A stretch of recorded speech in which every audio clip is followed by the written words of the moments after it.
A paz do Senhor para todos.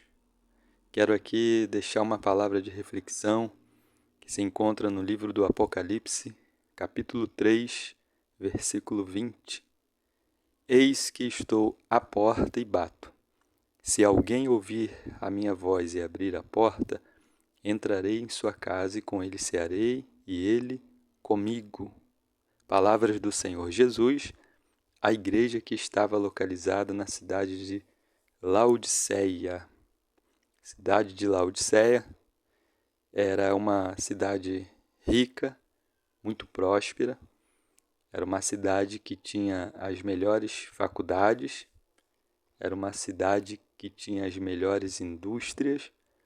Era uma cidade muito frequentada, visitada pelos estrangeiros, pelos turistas e pelos comerciantes.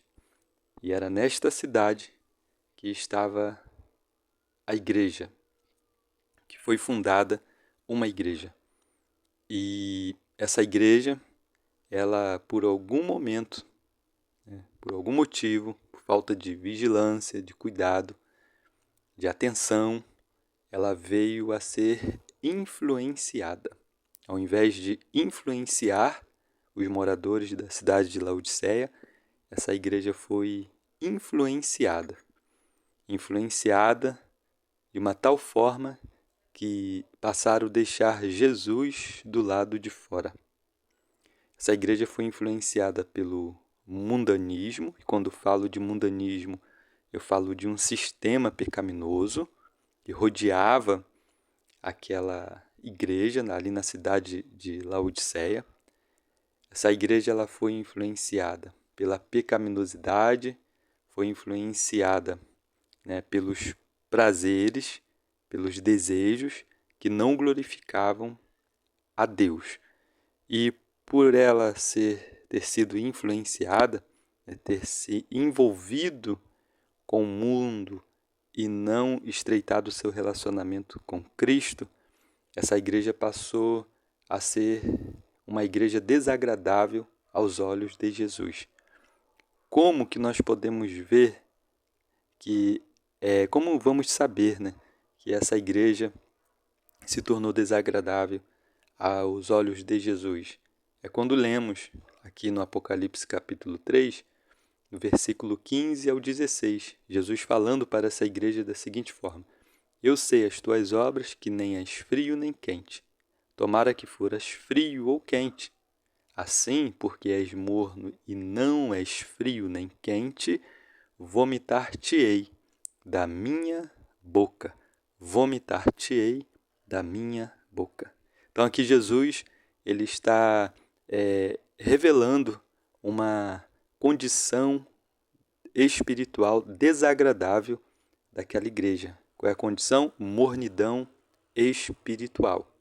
E Jesus demonstra que uma insatisfação, para com aquela igreja, quando ele fala, vomitar-te-ei da minha boca. Uma insatisfação e Jesus demonstra aqui uma reprovação para com aquela igreja que estava na cidade de Laodiceia. Se tornaram mornos, porque eles se envolveram com o mundanismo, esfriaram na fé, esfriaram na comunhão, esfriaram no relacionamento com Cristo, se tornaram crentes mundanos e crentes orgulhosos. Eles eram orgulhosos, vaidosos, eram crentes que viviam, podemos dizer que viviam na aparência. Eles tinham orgulho por morarem, por serem habitantes de Laodiceia. Como eu disse, Laodiceia era uma cidade próspera.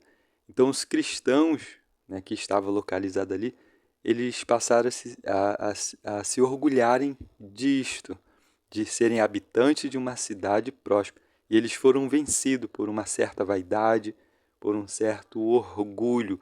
E essa vaidade, esse orgulho, era como uma maquiagem que cobria uma decadência espiritual. Porque é isso que o orgulho faz.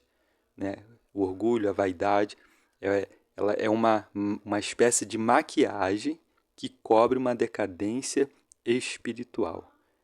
aparentemente, materialmente, fisicamente, todos que olhavam para a igreja que estava em Laodiceia, fisicamente, materialmente, humanamente, ela estava bem, porque era uma igreja também próspera, rica, abundante, tinha fartura, mas nada disso adiantava.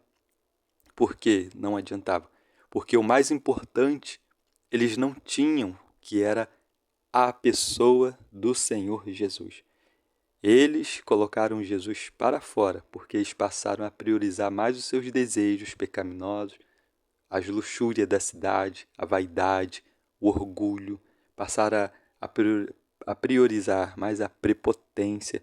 E Jesus repreende eles aqui no versículo 17, que diz assim, ó, como dizes, rico sou e estou enriquecido, e de nada tenho falta, e não sabes que és um desgraçado e miserável e pobre e cego e nu.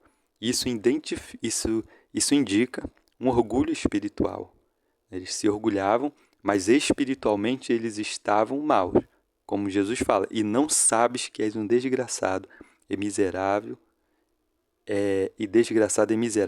e pobre e cego e nu. Eram ricos materialmente, mas espiritualmente eram miseráveis, eram pobres, eram cegos, eram nus, tinham as melhores roupas, mas eram diante de Deus, eles estavam nus, ou seja, nudez aqui fala de vergonha.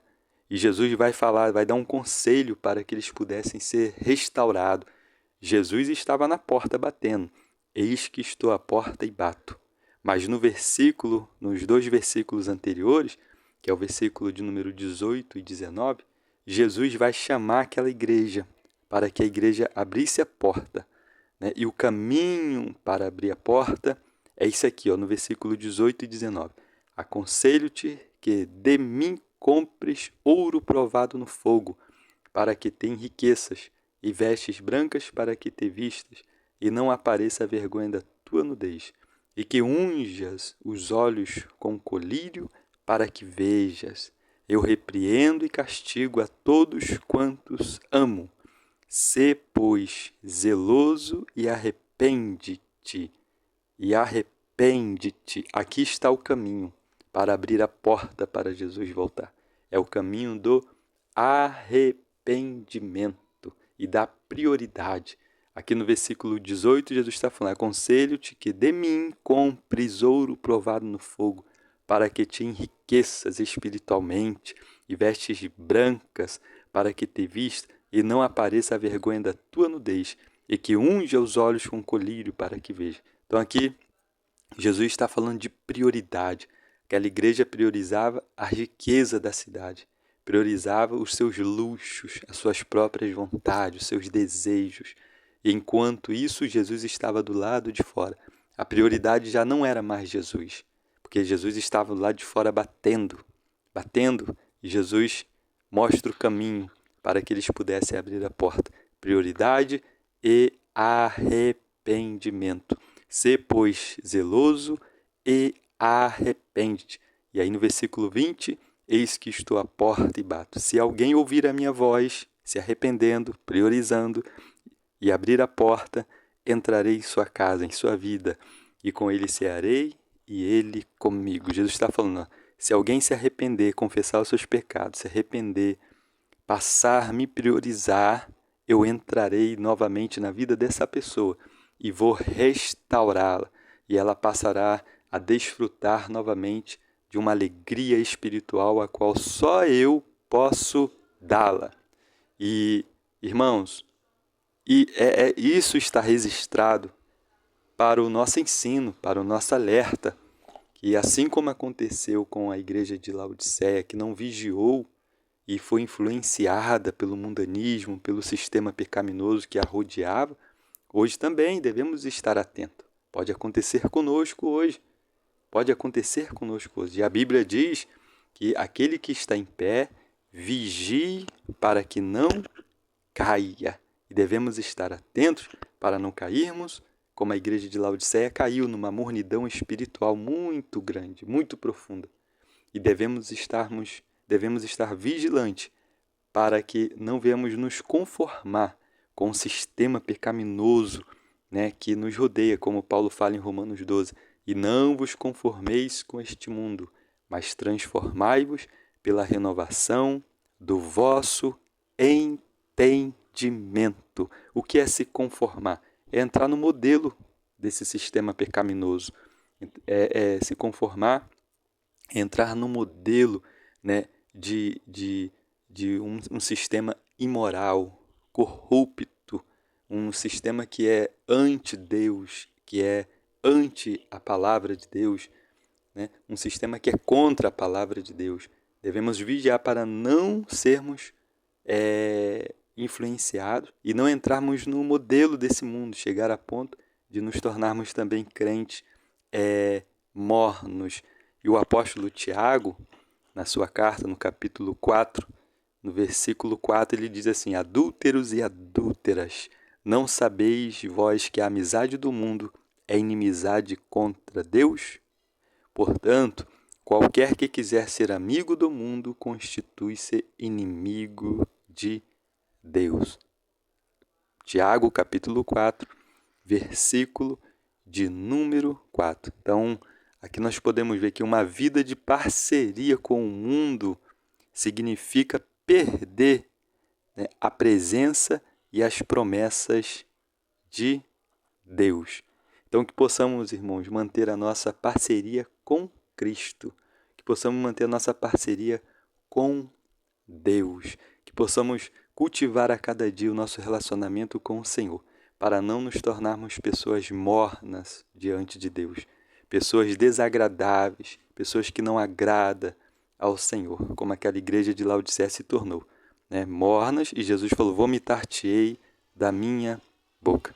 Que possamos estar vigilantes, que Jesus voltará para buscar um povo que esteja atento, um povo que esteja amando a Ele de todo o coração, um povo que esteja priorizando a presença dEle e não priorizando ao mundo, um povo que realmente tem Cristo em sua vida, né? Não um povo que está colocando Jesus para fora. Eu te deixo uma pergunta no final desse vídeo. A quem você tem priorizado? Cristo ou o mundo? Se você tem priorizado o mundo, o conselho para você é: ser, pois, zeloso e arrepende-te. Se você tem priorizado a Cristo, continue cultivando essa prioridade. Continue cultivando o seu relacionamento com Cristo. Fazendo assim, você vai continuar experimentando, desfrutando da alegria do Espírito de Deus em sua vida. Deus te abençoe. Fique com esta palavra. Deus abençoe você e sua casa, em nome de Jesus. Amém.